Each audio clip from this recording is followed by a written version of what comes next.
Vu que les gouvernements se recomposent très vite, si on vous proposait de rejoindre un gouvernement, ce serait non. Qu'avez-vous appris sur vous-même à travers les défis et les moments plus difficiles aussi que vous avez pu traverser en politique? Bon, d'abord que j'avais mauvais caractère et que j'étais un peu trop sanguin. Ça veut dire que pour les prochaines élections municipales, vous serez sur une liste, en tout cas.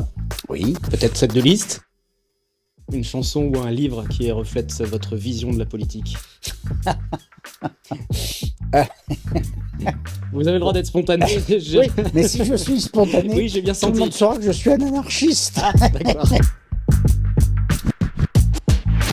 Pierre Bédier, bienvenue dans ce café politique. Vous êtes une figure incontournable des Yvelines, ancien maire de Mantes-la-Jolie, député, secrétaire d'État, aujourd'hui président du conseil départemental. On va aborder les sujets qui touchent les Yvelinois au quotidien et peut-être découvrir une facette plus personnelle de vous. C'est en tout cas le but de cette émission.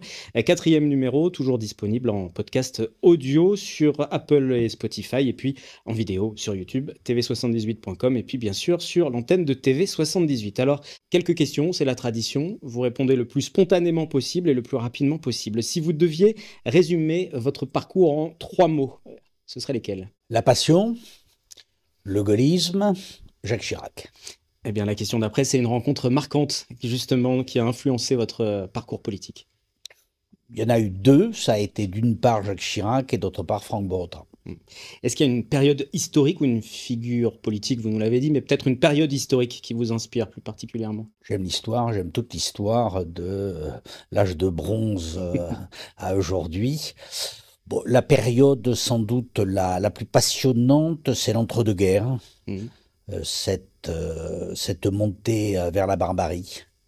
Alors la Première Guerre mondiale était une sacrée barbarie, la deuxième a été encore plus abominable, et entre les deux se sont créées les conditions pour que le mal l'emporte sur le bien. Une dernière question plus légère. Une chanson ou un livre qui reflète votre vision de la politique?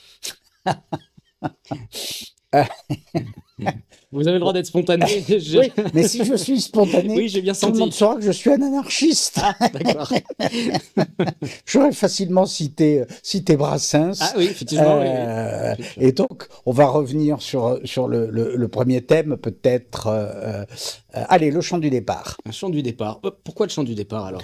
Parce que c'est un souvenir de l'école, pas maternelle, primaire, où on nous apprenait la Marseillaise, le chant des partisans et le chant du départ, qui est un chant plus allègre, qui n'est plus jamais joué, plus jamais interprété.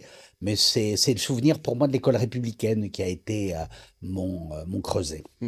Alors, tout à l'heure, au cours du questionnaire, je vous ai parlé de vos figures, vous nous avez parlé de vos figures marquantes, de vos rencontres marquantes, de vos périodes d'histoire. Vous le dites vous-même passionné d'histoire. Justement, si on regarde la période historique aujourd'hui que nous traversons, ce n'est pas encore de l'histoire, mais ça le sera demain, quel regard vous portez justement sur la période actuelle? Justement, moi qui suis passionné par l'entre-deux-guerres, je trouve qu'il y a des similitudes. Alors, comparaison n'est pas raison. Et je ne veux pas annoncer la Troisième Guerre mondiale, à laquelle je ne crois pas vraiment, encore que je me dis toujours que personne n'avait imaginé la Première Guerre mondiale. La deuxième, certains y pensaient très fort, sans croire peut-être que ça irait jusque-là. Et je trouve beaucoup de similitudes parce que on voit bien ce qu'on appelle les partis populistes. On préfère faire peur, on préfère par des approximations déstabiliser une société pour exercer le pouvoir, mais pas forcément pour l'exercer pour le bien des peuples. Donc je trouve cette période excessivement trouble et donc inquiétante. Oui, vous êtes inquiet. Je trouve qu'on accumule, on accumule les risques à l'échelle du monde, et nous, Français, on accumule les bêtises. On va parler peut-être de quelques bêtises que vous devez avoir en tête en ce moment, et je pense à cette situation financière compliquée et qui touche aussi le département des Yvelines. Chute des droits de mutation, recettes en baisse, il faut une gestion frugale, c'est ce que vous disiez, la fête est finie. Parlons des choix difficiles que ça implique justement. Quels sont les projets prioritaires que vous arrivez à maintenir malgré les contraintes aujourd'hui? Les projets prioritaires, c'est tout ce qui touche à l'aménagement du territoire dans ce qu'il a de plus emblématique et de plus important. Je pense par exemple au projet que nous achevons à Versailles, Satori, le projet d'école des mines, comme nous maintenons nos financements à un projet à Saint-Germain-en-Laye d'X Campus, comme nous maintenons nos financements, alors qu'on n'a plus un rond, hein, je dois préciser, donc ça veut dire par de la dette à l'IUT du Mantois, parce que si nous on ne le fait pas, ça ne se fera jamais, et ce serait, je crois, un drame pour l'attractivité du territoire et donc pour son avenir. Mais il faut en même temps faire des arbitrages au quotidien défavorables, économiser sou après sou, pour essayer de faire justement que cette dette que nous sommes obligés d'accroître reste sous contrôle. Qu'en période de crise, on accroisse la dette, c'est difficile de faire autrement.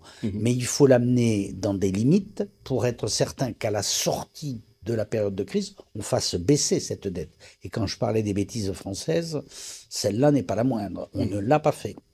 Quand justement vous parlez de ces économies à réaliser et d'une sortie de crise, de période difficile, ça veut dire que malgré ce que vous disiez tout à l'heure, malgré les inquiétudes et autres sur la période, vous avez malgré tout l'espoir, et je l'imagine, et je l'espère en tout cas en tant que dirigeant politique, de pouvoir sortir de cette crise. Mais quand on voit encore qu'aujourd'hui, on pourrait encore avoir un nouveau gouvernement en cas de nouvelle motion, qu'il n'y a toujours pas de budget voté alors qu'on approche du mois de février. Alors, je pense à la phrase de Georges Bernanos, l'espérance, c'est le désespoir traversé et surmonté.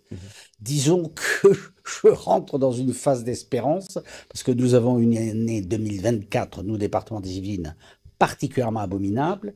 Psychologiquement, mois après mois, on m'annonçait la baisse de nos ressources et l'augmentation de nos dépenses. Donc j'avoue que ça commençait à me saouler, comme disent les jeunes. Et c'est vrai que depuis la fin de l'année, la dépense est maîtrisée. On va finir notre année 2024 en ayant limité à 0% la croissance de nos dépenses de fonctionnement. C'est un effort gigantesque, d'autant que la tendance était à 10%. Hein, les dépenses sociales, elles, augmentent. Donc ça veut dire qu'on a fait des économies sur d'autres. Et puis nos ressources, donc notre seule ressource, que sont les droits de mutation, c'est-à-dire ce qu'on appelle les droits de notaire, elles ont baissé de presque 50%, mais depuis 3 mois, elles se sont stabilisées. C'est-à-dire, ça ne réaugmente pas vraiment, mais ça ne baisse plus. Vous voyez, on se contente, comme dirait Larcher, de quoi qu'on peut avec quoi qu'on a. Très bien. Le président Larcher. Le président Larcher, tout à fait. Président du Sénat et bien connu dans le département des Yvelines. Continuons, parlons des Yvelines, on change de secteur. On va pas être du côté de Rambouillet, on va partir du côté de Mantes-la-Jolie. Alors, vous avez fait un retour remarqué, on va le dire comme ça, au sein du conseil municipal. J'espère que vous alliez dire remarquable. Remarquable au sein du conseil municipal de Mantes-la-Jolie. C'est une décision peut-être qui a un petit peu surpris. Alors aujourd'hui, on va repréciser, vous êtes maintenant dans l'opposition et non plus dans la majorité, en opposition avec le maire que vous aviez à l'époque plutôt prévu comme un successeur pour vous. Ah, totalement, pas plutôt, totalement. Il devait être mon successeur. Bon, j'ai découvert ensuite que entre ce qu'il disait, ce qu'il pensait, ce qu'il faisait, il y avait à chaque fois de grands hiatus. Et c'est ce qui nous a amené à avoir un différend qui a été tranché par les électeurs de façon démocratique et qu'il a installé là. Donc c'est un maire légal et légitime. Pour autant, c'est un maire maladroit qui, à mon avis, ne fait pas ce qu'il faut pour la ville. Alors maladroit déjà parce que c'est lui qui a provoqué mon retour au conseil municipal. Moi, je ne demandais rien à personne, mais il a voulu, pour des règlements de compte qui sont d'une infinie médiocrité, faire déchoir de son mandat un conseiller municipal d'opposition qui a d'énormes problèmes de santé et qui n'a pas pu tenir un bureau de vote. Je trouve que là, certes, c'est une démarche légale, mais il y a la loi et puis il y a la morale. Il y a l'humanité. Bon, bref. Toujours est-il que c'est comme ça que je me suis retrouvé. Oui, parce que vous étiez sur la liste. Suivant liste, c'est comme ça que ça au conseil municipal. Et quand on m'a dit est-ce que vous irez ou pas, je suis un homme de devoir. Donc, oui, j'y suis allé. Puis j'avoue, j'ai été plutôt content. Plutôt content parce que la réaction des gens dans la rue, passe pas ma vie dans la rue à Mantes, le conseil général départemental, pardon, m'en empêche, mais le peu de fois où j'y suis, bah, les encouragements, les inquiétudes aussi formalisées. Ce matin, j'avais un rendez-vous avec un chef d'entreprise qui avait un souci, il voulait que je lui règle le souci en me disant, maintenant que vous êtes venu au conseil municipal, j'arrive pas à avoir rendez-vous avec le maire. Il dit, bah oui, c'est plus simple d'avoir rendez-vous avec le président du conseil départemental qu'avec le maire, mais c'est pas le président du conseil départemental qui décide ce qui doit se passer à la mairie de Mantes. Donc voilà, c'est comme ça que je suis revenu. Mais et vous y avez retrouvé goût, parce que c'est ce que vous me disiez juste avant d'enregistrer. J'aime cette ville. Voilà, j'aime cette ville, j'aime sa diversité, j'aime sa complexité, et puis le mandat municipal est le mandat du concret. On peut pas s'échapper, on peut pas dire c'est pas de ma faute, on peut pas dire je suis pas là, on est obligé d'apporter des réponses. Ça veut dire que pour les prochaines élections municipales, vous serez sur une liste, en tout cas. Oui. Peut-être cette de liste. C'était pas encore tranché. Ça n'est pas tranché. C'est pas tranché. Je ne ferai pas dire ce que je n'ai pas. J'ai essayé avant l'émission, j'essaye pendant. Vous m'en voudrez pas. Mais en tout cas, ce combat municipal ou cette envie d'être présent à un échelon local, pour le coup, le plus petit qu'il soit au sein d'une ville, vous en avez envie, cette casquette uniquement de conseil départemental. Encore une fois, j'aime cette ville et j'aime ses habitants, et donc je veux juste leur dire, si vous êtes satisfait de votre maire, ben vous votez pour lui, il y a zéro problème. Si vous pensez comme moi et comme un certain nombre de personnes que je rencontre, que au-delà du fait qu'il est sans doute sympathique, qu'il parle bien, que la ville se dégrade, que la ville est submergée par la pauvreté aujourd'hui parce que les mesures urbaines n'ont pas été prises, en particulier parce qu'ils ne voulaient pas coopérer avec le conseil départemental.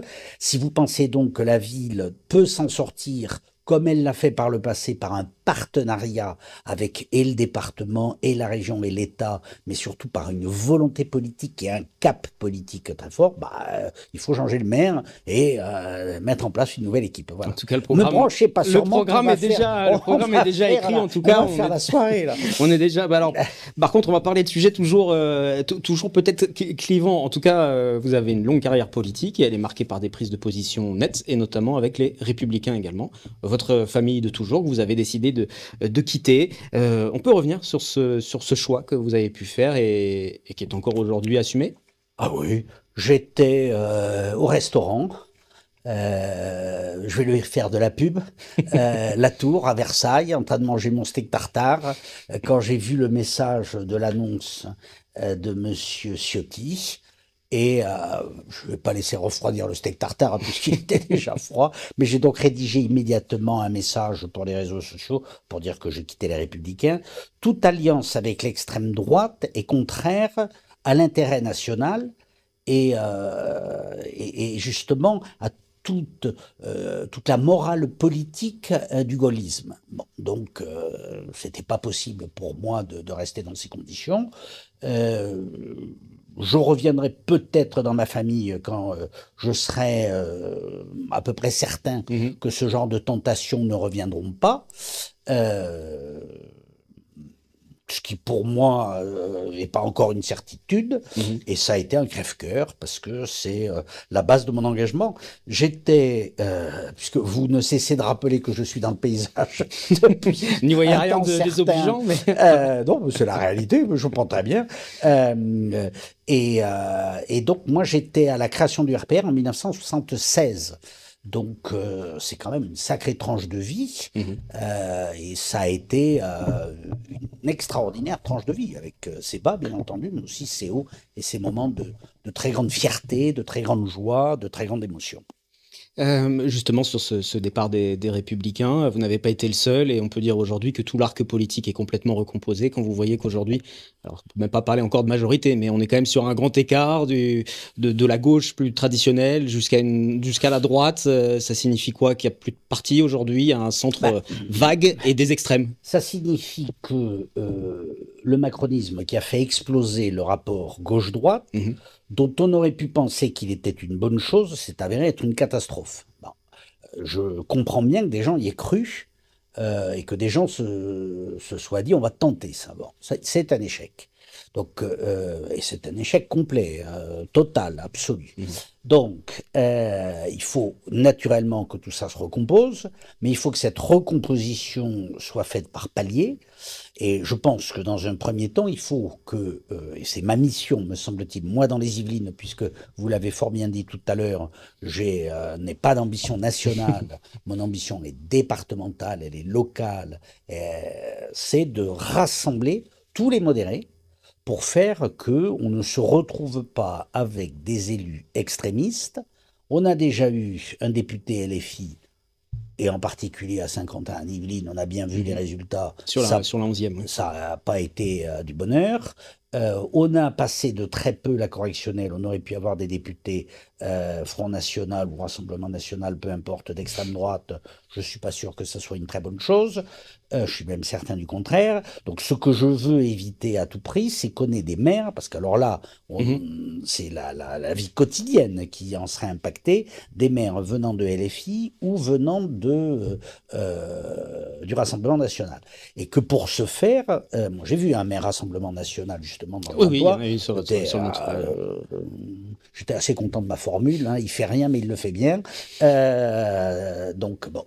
Et c'est ma mission, me semble-t-il, que de rassembler toute cette famille de la droite, du centre-droit modéré, voire même du centre-gauche. Hein. Il y a des gens de centre-gauche qui sont prêts à rejoindre cet ensemble départemental. Et ça sera ma mission dans les mois qui viennent. Il ne faut pas une recomposition claire de la droite et de la gauche avec ce que ça signifie derrière, sans parler des extrêmes. Dans un deuxième temps, aujourd'hui, il n'y a pas d'espace politique. Vous voyez bien qu'il y a 3 tiers, un tiers d'extrême droite, un tiers d'extrême gauche et un grand tiers au milieu. Alors déjà, il faut essayer de récupérer les gens un peu modérés qui étaient partis vers l'extrême gauche, récupérer la même chose à l'extrême droite. Moi, je suis frappé de voir des électeurs de droite passer à l'extrême droite qui, après la censure, sont revenus à droite en disant on a affaire à des cinglés.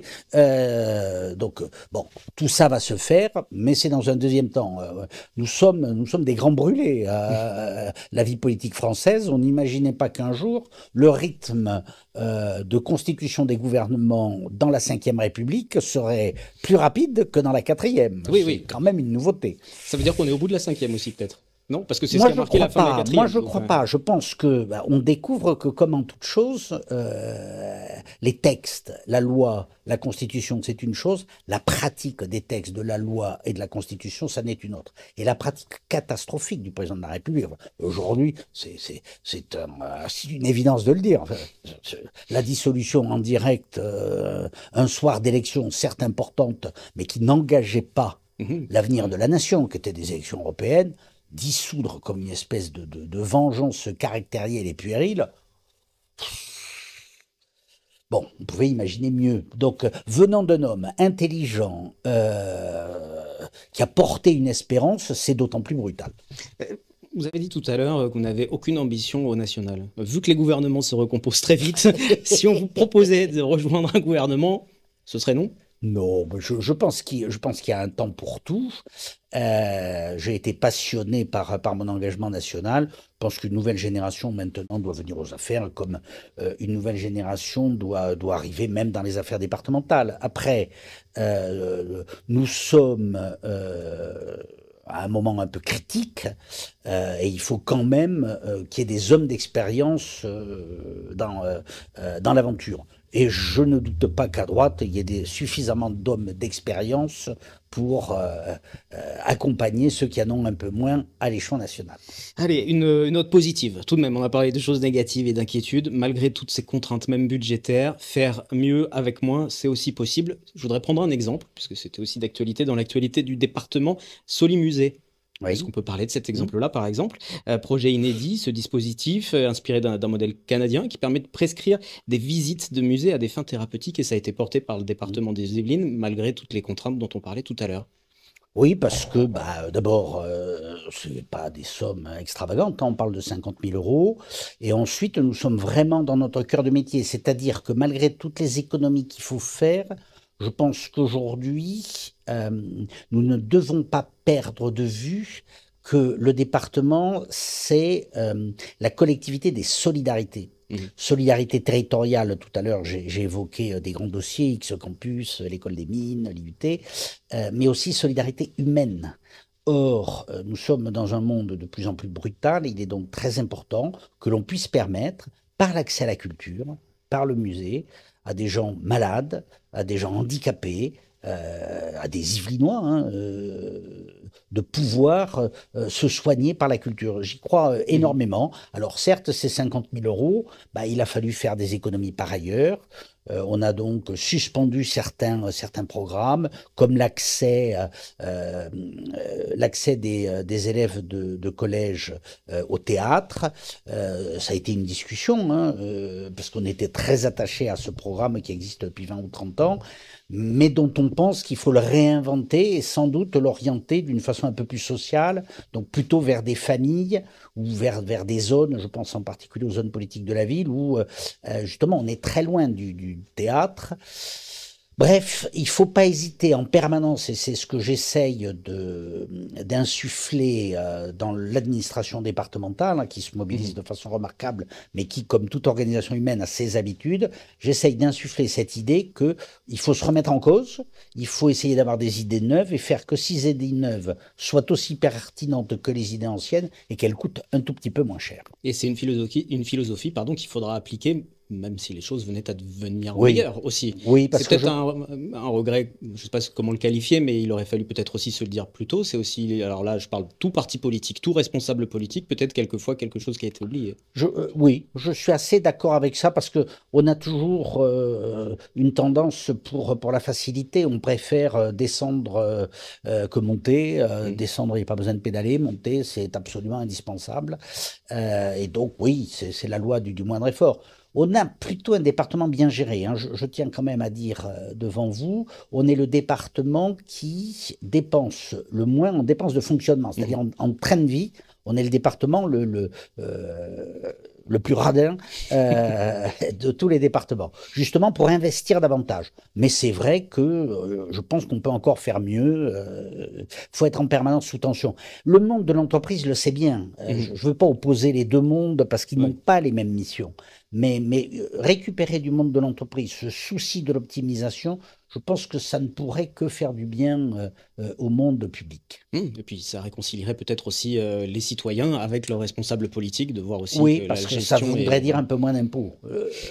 Ça ne peut que les réconcilier. On arrive à un moment où les Français étaient prêts à payer beaucoup d'impôts par rapport aux autres, mais ils voulaient des services publics qui marchent. Et ils sont en train de se rendre compte que les services publics aussi fondamentaux que l'éducation, que la santé ne marchent pas si bien que ça. Et donc, faut qu'on arrive à les faire marcher, et en même temps, en baissant l'impôt, c'est la condition même de la cohésion nationale, qui est notre mission, notre première mission.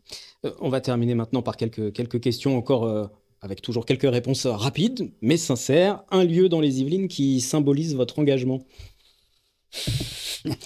Si vous me parlez de Mantes, on est reparti pour 1 heure d'émission, mais on peut. Oui, j'ai envie de vous parler de la collégiale de Mantes. Oui. Pas pour des raisons religieuses, mais parce que elle a des proportions idéales, parce qu'il y a une nef et il n'y a pas de transept. Et donc, elle n'est qu'élévation, donc elle n'est que spiritualité. Et je crois que ce qui est beau dans la politique, c'est justement c'est qu'il faut que ça soit une spiritualité, il faut que ça soit une tension vers plus haut, toujours. Ça m'amène justement à la question d'après. Qu'avez-vous appris sur vous-même à travers les défis et les moments plus difficiles aussi que vous avez pu traverser en politique? Parce qu'il y en a eu aussi. Ah oui, quelques-uns. Ma dose. Bon, d'abord que j'avais mauvais caractère et que j'étais un peu trop sanguin. Alors après, j'ai pas si mauvais caractère que ça. Mais c'est vrai que mon côté, je suis pas originaire des Yvelines, comme ma pointe d'accent vous le laisse entendre. Je suis originaire d'un pays un peu particulier qui est la Gascogne. Et donc, le côté d'Artagnan et Cyrano de Bergerac fait qu'on s'emporte peut-être un peu vite et qu'on a toujours tort de s'emporter vite. C'est ce que vous avez appris sur vous. Alors peut-être maintenant aujourd'hui un proverbe ou une devise qui vous guide sur la suite de votre action politique? J'aime bien cette phrase de Camus qui dit, alors elle est sans doute pas exacte, L'époque n'a pas besoin d'âme tiède, mais de cœur brûlant. Je pense que il faut que chaque citoyen se dise lui-même que s'il n'est pas un citoyen engagé, engagé, ça ne veut pas dire forcément être candidat aux élections, tenir des bureaux de vote et que sais-je. Un citoyen engagé, ça veut dire qu'est-ce que je peux faire pour mon pays, qu'est-ce que je peux faire pour l'intérêt général. Si chacun n'a pas ce réflexe-là, bah, ça va être compliqué de chez compliqué. Donc, retrouvons cet amour de l'élan collectif. Après tout, on le fait pour des choses certes importantes, mais subalternes. Les Coupes du Monde, de foot, de rugby, les Jeux Olympiques, etc. Bah, essayons de retrouver cet élan dans notre vie quotidienne pour être un pays plus performant, avec des entreprises plus fortes, avec l'obsession de la création de richesses, non pas pour l'accumuler, mais pour la partager, justement. Retrouvons un élan créatif. On a fait tellement de choses merveilleuses. On est capable de si belles choses. Alors, la tarte à la crème, aujourd'hui, c'est de parler des JO, de la reconstruction de Notre-Dame, mais depuis 1000 ans qu'existe la France, un peu plus de 1000 ans, bah, on a fait bien mieux que les JO, on a fait bien mieux que même reconstruire Notre-Dame. On a fait plein de cathédrales, on a fait des châteaux magnifiques, on a inventé des choses extraordinaires, on a fait Pasteur, enfin, on a vraiment, on est un grand peuple, soyons convaincus que ce grand peuple a encore un grand avenir pour autant qu'il le veuille. Ça veut dire que le patriotisme ne doit plus être un gros mot, on a l'impression de dire aujourd'hui quand on est patriote, c'est connoté ce mot d'être patriote. Il n'y a pas que celui-là. Moi, je suis patriote, conservateur. Mais patriote n'est pas forcément et libéral. Moi, j'ai trois mots qu'on montre du doigt. Je crois à la liberté pour faire tourner l'économie. Je crois au conservatisme, c'est-à-dire, selon la définition de ceux qui l'ont inventé, c'est-à-dire les Anglais, conserver ce qui est bon et changer ce qui ne l'est pas. Et puis, je crois qu'on n'a rien inventé de plus fort, de plus protecteur que la nation. Et la nation, c'est la patrie, parce que la nation, c'est une institution, mais la patrie, c'est aussi la terre de ses ancêtres. Et donc, c'est ce mélange qui peut participer à cet élan, à cette spiritualité que j'évoquais. Et pour terminer, une dernière question. Un projet que vous aimeriez qu'on associe justement à votre nom pour la suite? Est-ce qu'il y a un moment où vous vous êtes dit, dans ma carrière politique, il y a un projet, ça va être un projet pour Mantes? Ah oui. Alors, pas pour Mantes, vous êtes moqueur, mais pour la Vallée de Seine. Parce que moi, je suis un élu de la Vallée de Seine. Alors, on peut penser que donc je n'ai Dieu que pour la Vallée de Seine. Non, dans le mandat qui est le mien de président du conseil départemental, je vous ai dit que c'était la collectivité des solidarités. Or, la pauvreté dans les Yvelines, elle est concentrée en Vallée de Seine. Près de 50% des gens au RSA sont sur le territoire de la Vallée de Seine, alors que le territoire de la Vallée de Seine, c'est en gros un quart des Yvelines. Donc un quart de population, 50% de la pauvreté. Ça veut dire qu'il est impératif de relancer l'économie dans ce secteur. Et relancer l'économie dans ce secteur, ça n'est possible que si on a une grande infrastructure, et cette grande infrastructure, c'est le RER. Le RER EOL, dont les jours de désespoir, je dis qu'il faudrait le rebaptiser RER Horizon, c'est-à-dire l'horizon, cette ligne qui recule au fur et à mesure qu'on avance, parce que chaque année, on prend un peu de retard, mais enfin, on y arrive. Je pense que le plus dur est fait. Mais enfin, je me bats. Vous évoquiez tout à l'heure le fait que j'étais dans le paysage yvelinois depuis fort longtemps. Je vous accorde que mon premier combat pour ce RER-E, c'est en 1992, que je l'ai mené. Alors une fois que je vous ai dit ça, il y a quand même ensuite plein de combats, et en particulier autour de tout ce qui est recherche, high-tech, etc. J'ai évoqué tout à l'heure l'école des mines. Je vous invite, si vous en êtes d'accord, j'aimerais bien qu'on fasse une émission spéciale. Et puis on pourrait, le jour où on inaugure cette école des mines, pour que les Yvelinois partagent cette fierté. L'école des mines, qui est une des plus grandes écoles du monde, qui a des bureaux de recherche qui sont parmi les plus remarquables du monde. Elle a choisi de venir dans les Yvelines, à Satory, à Versailles, et c'est le conseil départemental des Yvelines qui a réalisé l'objet dans lequel va s'exercer leur talent. Et ça, j'en suis immensément fier. L'inauguration aura lieu quand? La date est fixée déjà? Non, mais je pense qu'on va faire 2 fois, par plaisir. Donc on verra, mais mon idée c'est que toutes les personnalités du département puissent voir le bâtiment quand il sera livré, c'est-à-dire avant cet été. Mais j'aimerais bien qu'on fasse une inauguration lorsque les étudiants seront arrivés. Parce que l'idée, c'est quand même, c'est pas pour moi, c'est un peu trop tard, j'ai jamais eu les talents pour y parvenir, c'est pour eux qu'on fait ça. Et ben, ce sera l'occasion de faire cette émission depuis l'école des mines. Voilà, le rendez-vous est pris d'ici à la fin. Voilà, merci beaucoup Pierre Bédier d'avoir participé à cet échange du Café Politique et on se retrouve dans 15 jours sur les réseaux habituels avec un nouvel invité.